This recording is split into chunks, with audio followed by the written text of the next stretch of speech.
Hey there, this is Ducko from LowmanCentral.com and welcome to the Trio Crota Zen Guide. This raid is pretty interesting in terms of difficulty, Ute being the hardest encounter, with other encounters having interesting mechanics, and overall it is a very fun Lowman. Make sure to know how the 6-man version of this raid functions before heading into the guide. Without further ado, let's move ahead to the Abyss encounter.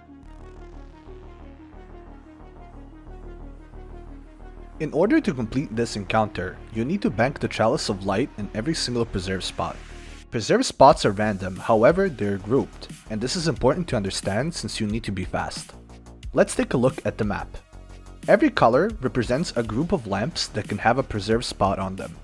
Start and Bridge are there 100% of the times. Let's take a look at the lamp 3, 4, and 5. If there's a preserve spot on one of them, let's say for example 3, 4 and 5 won't have a preserve spot and they can be skipped. It works the same way for every group that we listed here. Lamp 2 and 16 can never have a preserve spot. Since we understand how the encounter RNG functions, let's talk about the strat.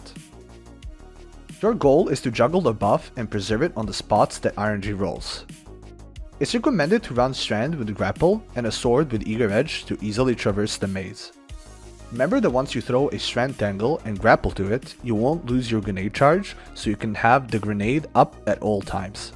Once you make it to the last one, you can keep dunking until the bridge forms and you can cross to the next encounter, the bridge.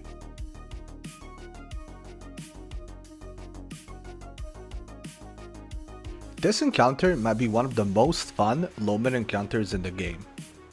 Recommended weapons for this encounter are Arbalest or any other anti-barrier weapon, and Commemoration or any other LMG for easy ad clear.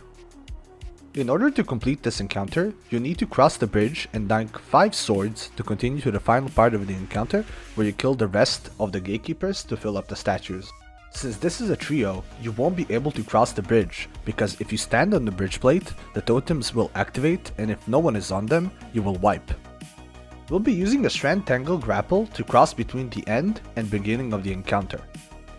Between the beginning area and the end area, there's a zone that will give you a debuff, and if you spend too much time in that debuff, you will die. That debuff is preventing us to just well skate over, so the Strand Grapple strat has been invented. Let's take a look at how the encounter works. Have a player build Enlighten and dunk on the plate to start building the bridge. It only needs to be done once.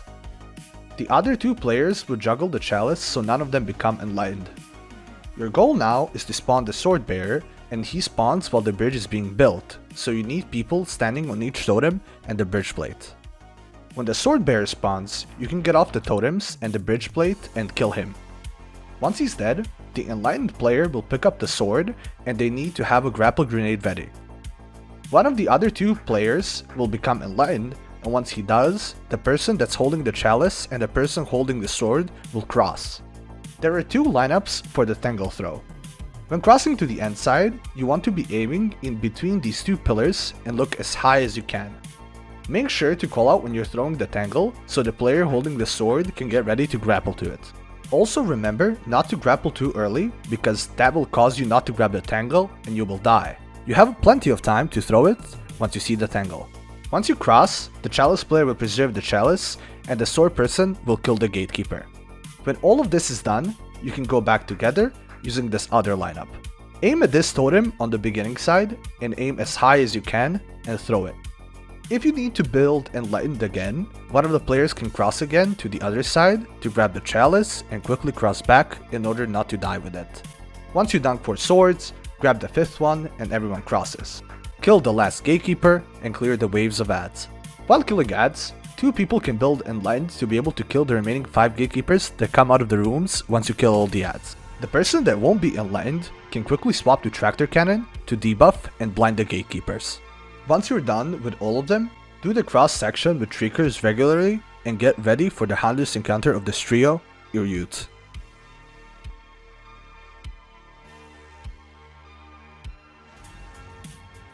This encounter will be a damage check. Since you're breaking the mechanics of this encounter, you'll have to 2-phase to have the easiest time to complete the encounter since it progressively gets harder. Let's talk about the strat first, then the loadouts. When the encounter starts, make 2 people enlightened, and the third person will dunk the chalice in the preserve spot. There will be a lot of yellow bar knights, so remember to run Aeons or Cenotaph to be able to make heavy ammo for later damage phases. Now, you'll need to locate the witches, which can easily be done by looking at the map. If you stand close to the witch spawn location and see a red dot on the radar, that means there is a shrieker there and it's not the correct room.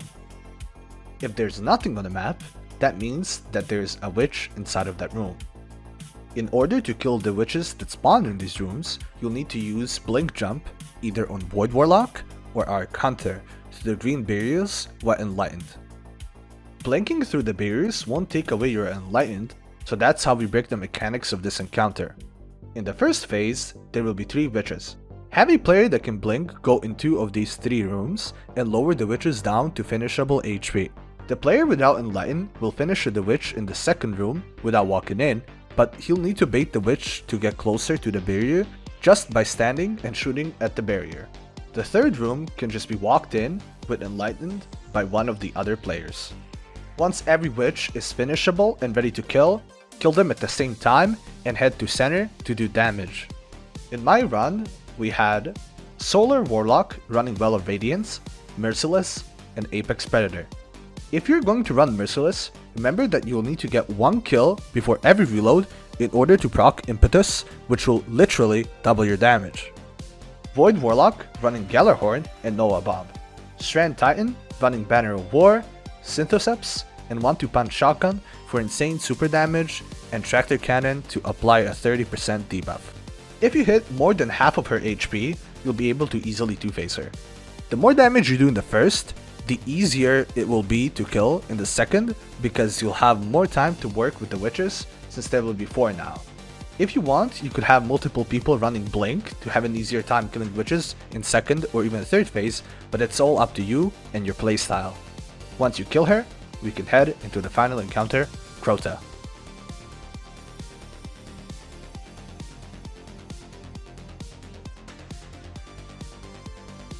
Crota's strat is pretty straightforward, and it's the same as the regular 6-man. Make 2 players enlightened, and the third one will dunk the chalice on middle.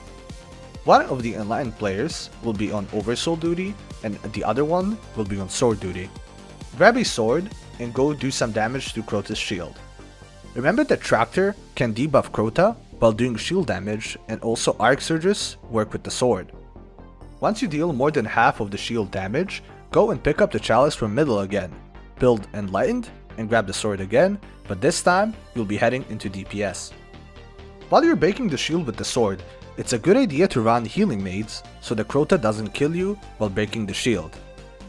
2 players will be running Lament, and the third player will do the Strand Titan with Banner of War aspect, Synthoceps, and Tractor Cannon for debuff.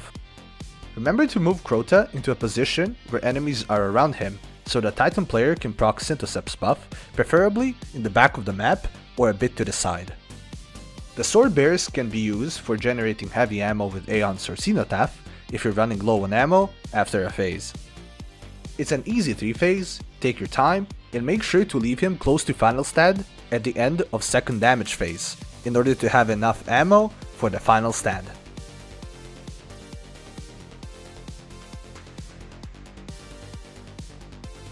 When you get to final stand, remember to step back since he will do his exploding attack and save a Well of Radiance for the final damage phase.